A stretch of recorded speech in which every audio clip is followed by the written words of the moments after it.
তো দেয় প্রাণে ব্যথা। ভালোবাসার খেলা ঘরে সবাই অভিনেতা।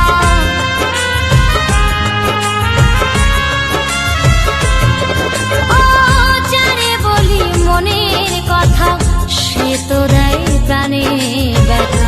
ভালোবাসার খেলা ঘরে সবাই